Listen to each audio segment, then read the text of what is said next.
Hello and welcome back to the channel. This is the new Samsung Galaxy A17 launched 1 month ago for around €200. This is a budget-oriented phone, but is it any good? Let's find out. The box is simple and feels a bit cheap as you would expect. The bare minimum is offered as well, a USB-C cable and a SIM card tool. The base model starts at 4 GB of RAM and 128 GB of storage, going up to 8 GB of RAM and 256 GB of storage. I have the base model here. The microSD card slot is included on all variants and it is shared with one of the nano SIM slots. The phone has a plastic body with the front covered in Gorilla Glass Victus and it is IP54 water and dust resistant, so don't use it in the jacuzzi. The A17 is lighter and more refined compared to last year's model, and the in-hand feel is very satisfactory. It comes in black, grey and blue. My phone is grey and it weighs 192 grams. It has a 6.7-inch OLED panel with 1080p resolution and the 90Hz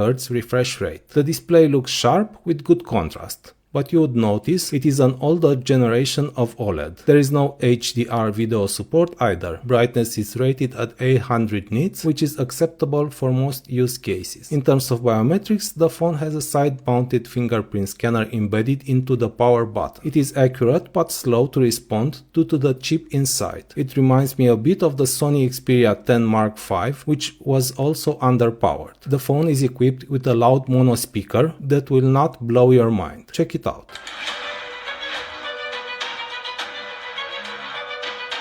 They say he fell off a cliff. I think he was murdered. Help me. I was hoping you'd ask. We need to focus. Only murders in the building. Only murders in the building.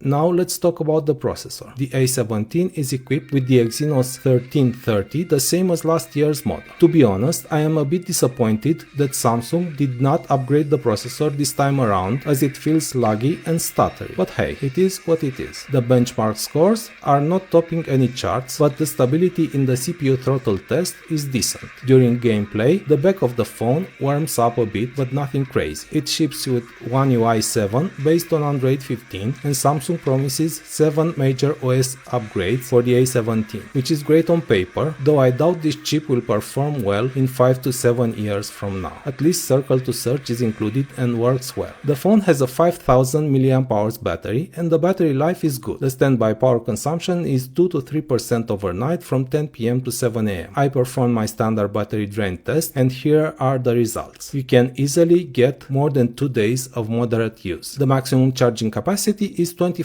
watts and the phone charges from 0 to 100% in about 1 hour and 20 minutes. Now about the cameras. Samsung has not changed anything in the camera department except for adding optical stabilization to the main sensor. The wide sensor is still 50 megapixels and produces unexpectedly good photos in good lighting conditions. The phone also has a 5 megapixels ultra-wide camera and the 2 megapixels macro. As you would expect, the ultra-wide and the macro cameras are not great. The output lacks detail, even in good light, and they suffer quite a lot in lower light environments. Selfies, on the other hand, are good, as this is a good sensor, also used in more expensive phones. Video is kept at Full HD at 30 FPS on all lenses, and it is not the best out there. So, is it worth buying? I would pass on this phone this time around and look for better variants from last year's lineup that are sold at a similar price, like the A36. What's good about this phone? Good display, good battery life, up-to-date Android skin, acceptable main and selfie cameras, good in-hand feel. What's not so good? There is a single speaker and the chipset's performance is underwhelming. If you like this video, please consider subscribing. If you have questions, I'll be happy to answer in the comments section.